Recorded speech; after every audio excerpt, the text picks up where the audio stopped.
Ngayon, sa nung last video po na ginawa ko, nasabi ko po doon na ipapaliwanag ko po, ipapakita ko po sa inyo yung dalawang klase ng circuit breaker na ginagamit po namin dito sa Korea.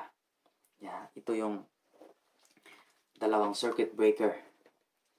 Tinatawag nila ito na Newton circuit breaker. Papaliwanag ko po mamaya kung ano yung kaibahan ng Newton circuit breaker at saka yung tinatawag nila na Pason circuit breaker. So, unahin natin ito. Itong tinatawag nila na Pason circuit breaker, ito ay, tinitingnan lang po nito ay overload. Since kung i-install nyo po ito sa bahay po ninyo, tinitingnan lang po nito yung overload, kung gaano kataas yung ampere, kung gaano kalaki yung load na binibigay, pinapa-carry nyo po dito sa circuit breaker nyo. For example, naka-design po ito na trip 30 amps. So, kung apply nyo po yan, kung gagamit po kayo ng mga appliances, ng mga machine na kakain ng over 30 amps, so ito ay automatic po ito na bababa itong circuit breaker po na to. Ito lang po yung yun lang po yung tinitingnan niya, yung overload itong circuit breaker po na to. At itong pangalawa, itong tinatawag nila na Newton circuit breaker. Yung tinitingnan po nito, yung overload. Kaya din niyang i-automatically off yung circuit kung merong nagkaroon ng overload, no? Tapos yung pangalawa, yung kagandahan din itong Newton circuit breaker ay, for example, yung wire, yung line 1 or line 2 ng 220 volts, yung papunta dun sa ilaw or sa outlet, ay nagkaroon ng sugat, tapos nabasa, tapos nakakonect dun sa lupa, yung tinatawag nila na ground, yung bang ngayon na nga. Tapos ito ay mag-automatic trip kahit na hindi pa aabot ng 30 amps, 40 amps yung load na naka-apply dito. Pag mayroong konting problema, i-off niya po yung circuit. Ito ay bababa po ito. Ibig sabihin, sinasabi po nitong circuit breaker na to na may problema yung bahay nyo. Kaya dapat nyo i-check yun. Pag hindi mo i-check yun, may posibilidad na masunog po yung bahay nyo. Kaya ito yung una na magbigay ng sign po talaga na may problema po yung bahay nyo. Kaya maganda po itong gagamitin. Sa ngayon, ipapaliwanag ko din sa inyo yung naintindihan ko about dito na yung Pason circuit breaker at saka yung Newton circuit breaker, kung paano siya gagamitin na magkasabay o ano yung kagandahan ng na mangyayari. Ano yung kagandahan kung gagamitin nyo po itong dalawa na magkasabay, yung dalawang klase ng circuit breaker na to. Ito ay pang-design po ito nandun po talaga ito sa main, yung overload lang po yung tinitingnan niya. Kaya kung hindi nyo naintindihan yung sinasabi ko kanina, kaya ipapaliwanag ko sa inyo yung gamit yung pangit na drawing ko. Dapat ninyong intindihin to. Kaya ito yung tinatawag nila na Pason circuit breaker. Overload lang po yung tinitingnan po nito. Mag-automatic off po yan kung magkaroon ng overload. Tapos ito yung Newton circuit breaker. Yan, dalawa. Ang kagandahan lang kasi pag hiwalay po yung wirings ng outlet nyo at saka yung wirings ng ilaw nyo. Kasi pag nagkaroon ng problema dun sa outlet, yung outlet lang po na yun, yung circuit breaker lang po na yun, yung bababa. Hindi na maapektuhan po yung ilaw. Kaya yung unang technique or style dyan ay ilalagay nyo po dito yung Pason, ilagay po dito yung Newton. Kasi pag nagkaroon ng problema dito, hindi po ito yung bababa. Which is magka-problema yung outlet nyo, yung nakakonect doon sa outlet nyo, hindi maapektuhan yung ilaw. For example, itong isang line na to, na may sugat yan. Nakadikit po yan dun sa bubong or sa kahit anong lugar na yun na may basa. Tapos, nagkaroon ng yung tawag nila dito na mega. Na nagkaroon ng ground.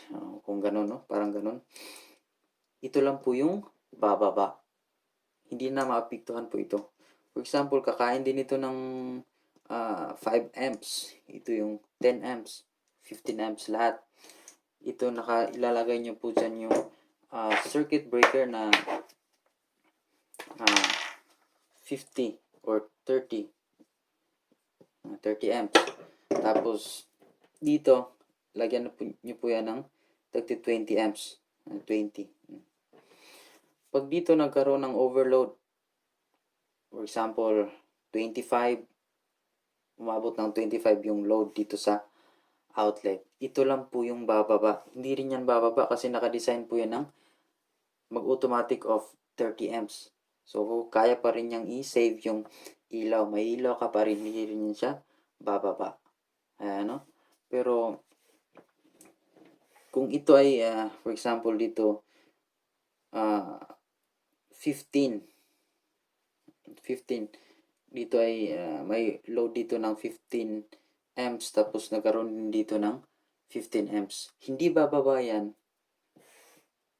Ito yung bababa. Kasi, for example, 15 dyan, or meron dyang 16, or meron dyang 17, or 19, hindi siya abot ng 20 amps, hindi yan bababa yung dalawa, ito yung bababa. Kaya dapat yung maintindihan yung wirings talaga, kung ano yung, tingnan nyo yung kung ilang amps po yan, naka-design po yung mga circuit breaker na yan. Tingnan nyo po yung main at saka yung, parang ito yung primary, yung secondary. Kaya, dapat nyo talagang malaman yan. Lalo na po dun sa wirings ng bahay nyo kasi pag tatago kayo ng technician, hindi nyo alam pag ito yung sasabihin ng technician, ganun, susunod lang kayo. Parang, wala, meron din kasi mga buwang-buwangan, no? Tapos, meron akong ipapakita sa inyo na picture, no? Na yung ginawa ng isang technician po dito, nilalagyan niya dyan ng yun yung nujon, yung tinatawag natin kanina na may konting problema, automatic off niya. Nilalagyan niya dito ng nujon. Ito yung peson. Itong nujon na to, hindi siya yung naglagay, kundi yung pag maggawa ka ng bahay dito sa Korea, yun yung parang legal dito talaga. Lagyan nyo dyan ng nujon. Yun bang may konting problema, mag-off yan. Yan yung nakalagay doon sa main, yung sa baba ng ano yung tawag doon? Yung meter, electric meter. Tapos dito, nilagyan nyo dyan ng peson, which is yung overload lang yung tinitingnan. Nagkakaroon ng problema, ng konting problema, hindi yung overload, nagkonting problema yung nagka-ground yung wirings doon sa bahay kasi yung ulan, maraming ulan, lakas na ulan yung dumating. Kaya, ito hindi to bumaba. Ito lang yung bumaba. Kasi ito yung nakalagay po dyan yung nujon circuit breaker. Kaya, tinawagan niya yung technician po na yun. Na bakit ganun, wala na, hindi po gumana yung TV namin, refrigerator, ganun. Tapos sabi ng technician, yung pinalitan ko dyan, bumaba po ba yung circuit breaker? Ito lang yung pinalitan niya. Syempre, hindi yan bababa kasi hindi nagkaroon ng overload doon sa loob. Nagkaroon lang ng konting problema, nagkaroon ng ground doon sa loob ng bahay dahil sa ulan.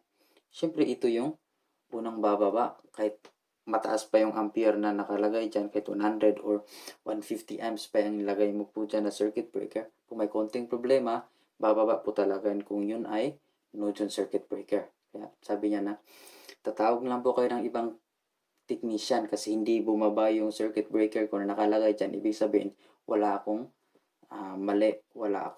mali na nagawa dyan sa bahay po ninyo. Kaya, yung customer tumawag po sa amin. Kaya, yun pong pinaliwanag. Kaya, talagang uminitin yung tinga po kasi namin. nalaman namin na meron po palang ganyan din dito sa Korea. Yun yung paliwanag ko po dito about sa dalawang circuit breakers na ginagamit po namin dito sa Korea. Kaya pag hindi nyo naintindihan pa rin yung drawing at saka paliwanag ko, ipapakita ko sa inyo yung isi-short natin yung line 1 ng 220 volts dun sa ground na nakakonect dun yun sa bahay nyo. Okay? Papaliwanag ko po sa inyo.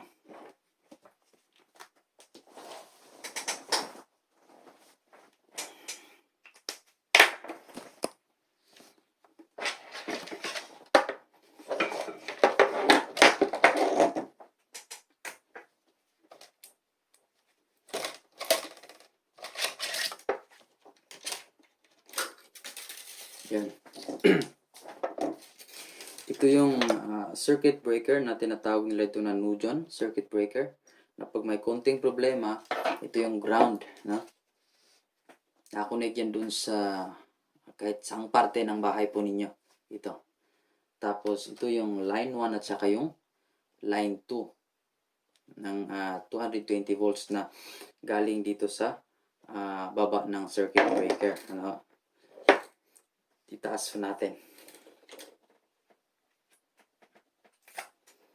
Muna. Para hindi tayo makuryente. Yan nyo po. Itataas ko po. Yan. Pag pipindutin ko ito, ano ba ito? Ano ba yan? Pag pipindutin ko po ito, yan para yung i-test nyo po kung okay po ba yung circuit breaker po ninyo. Tingnan nyo po. Bababa po yan. Tapos, i-testing natin yung line 1. Galing po dito, yan ha. Dito sa baba ng circuit breaker. Ito yung ground. Yung kulay green. Hindi ko alam kung bakit kulay green palagi ito. Dapat nilagyan ito ng pula para katakot-takot na ano. Hindi talaga papasok yung kuryente. Kaya, ito, kukunin ko ha. Yeah. Pag mag-spark, patay. Tingnan nyo po. Yan. At yun yung paliwanag ko about dun sa dalawang klase ng circuit breaker na ginagamit namin dito sa Korea. Na yung una, Peson circuit breaker at saka yung pangalawa yung Newton circuit breaker. At saka yung napansin nyo yung spark dun sa panghuli, yung sa paliwanag ko kanina. Supposed to be na bababa yung circuit breaker pero hindi bumaba yung circuit breaker, ibig sabihin may problema yung una. May problema yung wirings dito sa loob ng apartment na tinitira namin. At saka yung pangalawa, yung circuit breaker may problema din kasi nag-spark na hindi pa rin siya bumaba. Kaya sa susunod, ipapakita ko sa inyo kung mahanap ko na yung problema dito sa loob ng bahay. Ipapakita ko din sa inyo. Magdala ko ng circuit breaker na okay. Kasi may problema na to. Kaya sa susunod na video, kahit konting time lang na ipapakita ko lang sa inyo yung pag-i-connect yung ground wire at saka yung line 1 or line 2, mag-off yung circuit breaker. Bababa yung circuit breaker. Yun lang po yung ipapakita ko. Kasi yung ipapakita ko po sana kanina, fail kasi yun kasi yung wirings ng apartment may problema. Yung circuit breaker na nadala ko may problema. Kaya fail. Yeah. Sa ngayon, yun lang po muna yung may papaliwanag ko po sa inyo about sa circuit breaker. Kaya kung may tanong po kayo, huwag ko kayong mahiyang magtanong.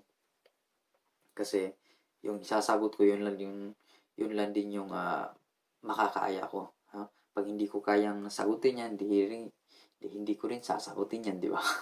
Kaya, okay. Hanggang dito na lang at see you next time.